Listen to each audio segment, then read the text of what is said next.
Queridos alumnos, ¿cómo están? ¿Cómo se encuentran? Espero que todos se encuentren muy bien, muy felices de estar en la clase del día de hoy. Yo me encuentro bastante feliz de poder impartirles otra clase, recordándoles que tienen deberes en la plataforma, que los deberes de esta clase estarán colgados en la plataforma y que por favor tienen que ver toda la clase para realizar la tarea de la manera adecuada. Ahora sí, chicos, vamos a compartir la pantalla de nuestra interesante lección, de ese interesante tema del día de hoy, que vendría siendo la diversidad lingüística, variedad de lenguas en el mundo. Vamos a compartir pantalla. Ok, listo. Ahora sí pueden ver la diapositiva, la diversidad lingüística, la variedad de lenguas en el mundo. En el mundo existen tantas, pero tantas lenguas y creo que por el momento solo conocemos unas cuantas, al menos nosotros. En el mundo, como sabemos, coexisten una gran variedad de lenguas. Algunas la hablamos millones de personas y la denominamos lenguas mayoritarias. Y a las otras las llamamos lenguas minoritarias porque cuentan con pocos hablantes y están en peligro de desaparecer. Imagínense, hasta las lenguas están en peligro de extinción. Las estimaciones sobre el número de hablantes de cada lengua varían dependiendo del criterio considerado por los fuentes, la cantidad de hablantes que poseen la lengua materna o que lo tienen como segunda lengua o su lengua oficial.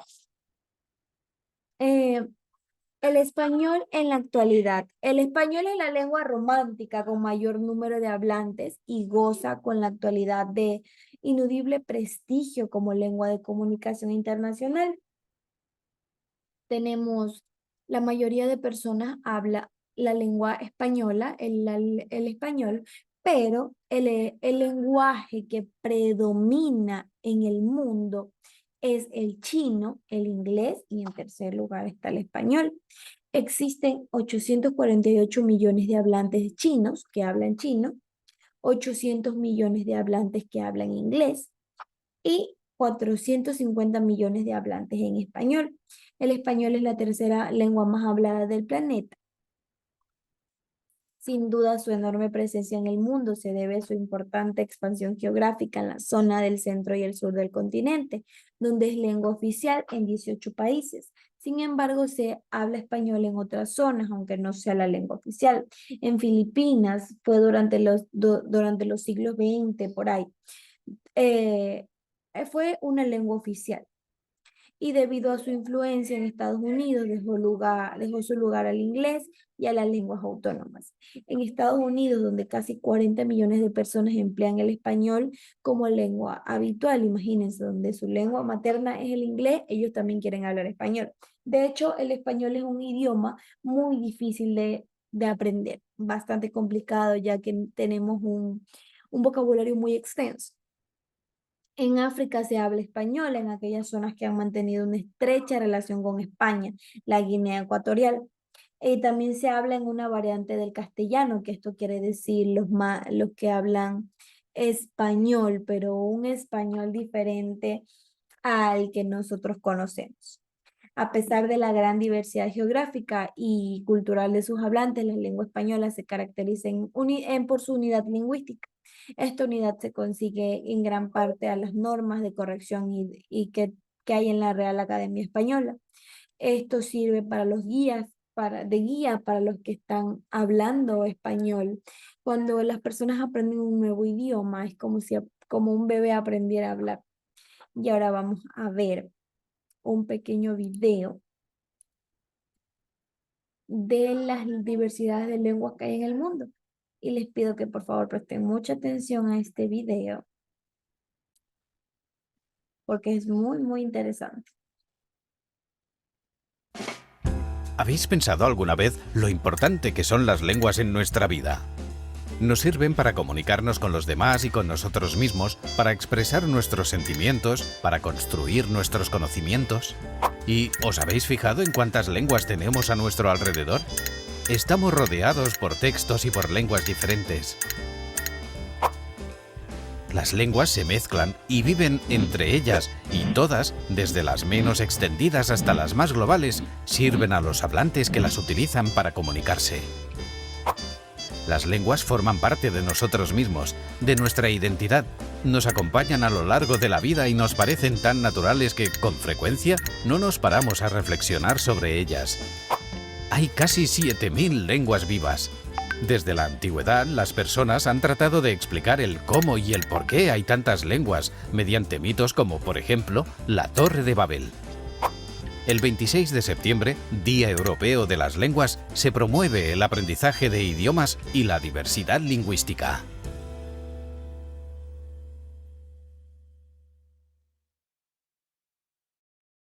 Ok, chicos. Al parecer no pudimos escuchar el video, así que se los voy a volver a repetir. ¿Habéis pensado alguna vez lo importante que son las lenguas en nuestra vida? Nos sirven para comunicarnos con los demás y con nosotros mismos, para expresar nuestros sentimientos, para construir nuestros conocimientos.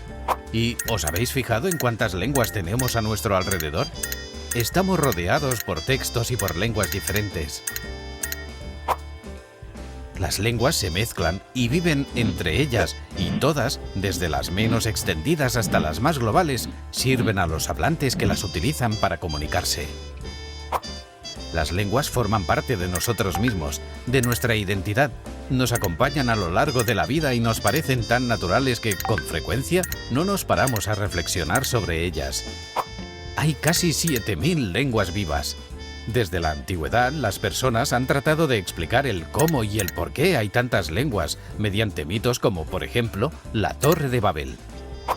El 26 de septiembre, Día Europeo de las Lenguas, se promueve el aprendizaje de idiomas y la diversidad lingüística.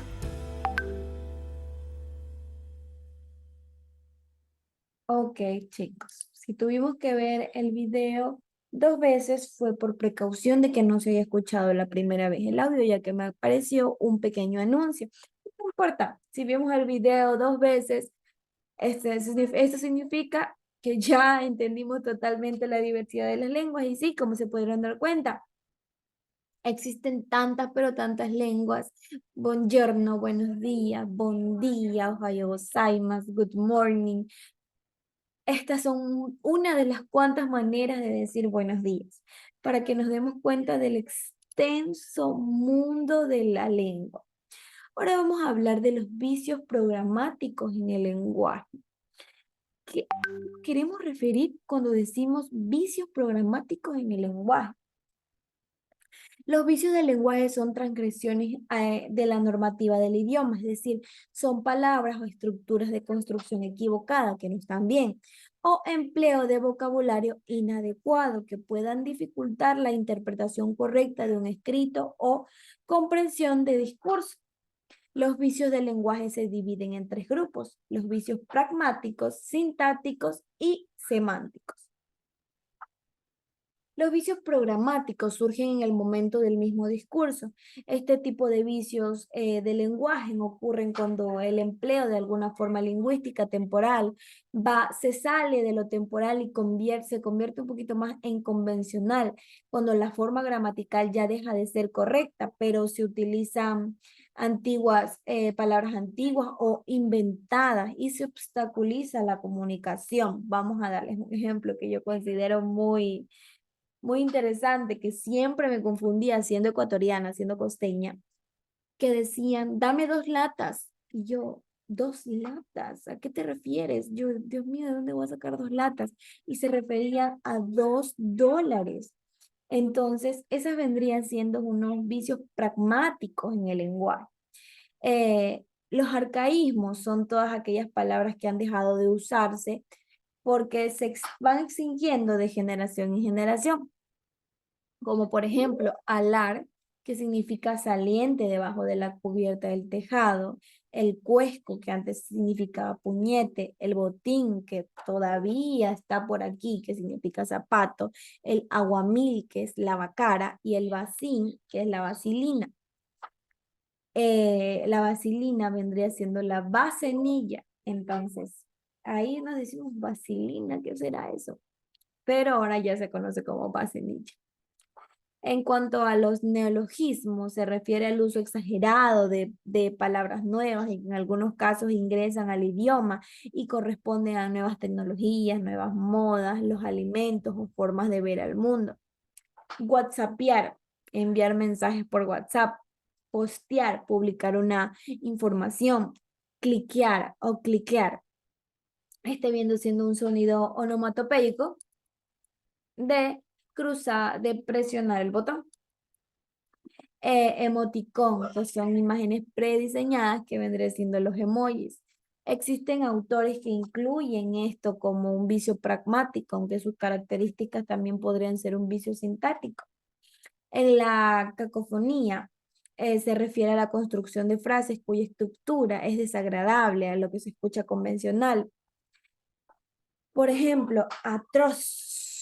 La repetición del sonido de la Z vendría siendo un poco incómodo que nosotros venga, ay, eso fue atroz. Eso no se escucharía muy bien. Entonces, esto viene siendo un poco molestoso.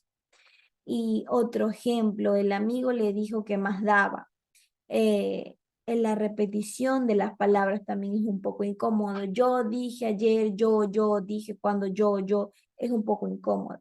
Es malo o horrible ese gato gris. En repetición de la sonido de la O. Aquí lo correcto sería es malo u horrible para que no se repita la O. Diptongo y hiato. El sonido de la I se repite, entonces es complicado. Vendría siendo diptongo e hiato. Cuando estuviste, viste el estadio.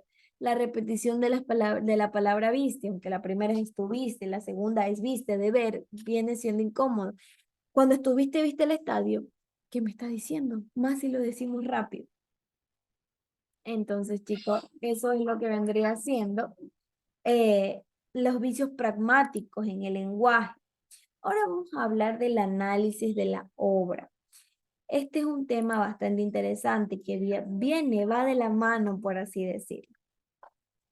El análisis de la obra, ¿qué quiere decir? Esto viene de generación en generación, cuando la obra ya viene a un nivel popular y representa la mayoría de construcciones, palabras, busca cautivar al espectador y que vibre el sonido y el significado de las palabras.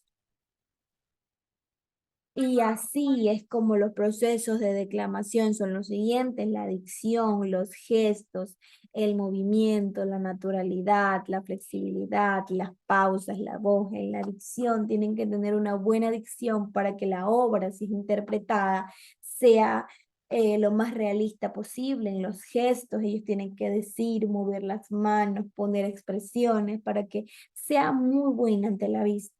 En la flexibilidad es lo que les estaba diciendo, alzar las manos, bajar las manos, decir, les voy a decir, por ejemplo, y ella le dio un abrazo y se abrazan. El movimiento de un lado para el otro en las obras no es lo mismo que cuando tú lees que tienes que estar muy recto para que sea prudente. En cambio, no, en las obras tú tienes que moverte muchísimo. La naturalidad, no podemos decir, ella lo abrazó y hacemos así. No, tiene que decir, ella lo abrazó, así muy sutilmente. Y las pausas tienen que ir pausadamente, no decir, ella lo abrazó y corrió. ¿Qué pasó ahí? ¿Qué pasó? No, tiene que decir, ella lo abrazó y después corrió. Así. Esa es la manera adecuada. Y la voz. Vamos a hablar en un tono muy triste y después en un tono muy feliz y después en un tono muy enojado. Así. Esa es la análisis de la obra que se los he explicado con mímicas, pero es muy importante saberlo. También la declamación es una interpretación que busca profundizar con su mensaje. La declamación yo siento que es muy importante, ya que hace que el sonido vibre y el significado de las palabras sea acentuado y que tenga movimiento, tenga dicción, gestos, movimiento, naturalidad, flexibilidad, pausas. Así es como yo veo este tema que es muy interesante para mí, que vendría siendo el análisis de la obra y espero que para ustedes también sea igual de interesante, chicos. Entonces eso ha sido todo por la clase del día de hoy. Espero que les haya gustado mucho, tanto como a mí me gustó esta clase. Espero hayan aprendido mucho. No olviden de hacer sus tareas. Nos vemos en la próxima clase. Cuídense muchísimo.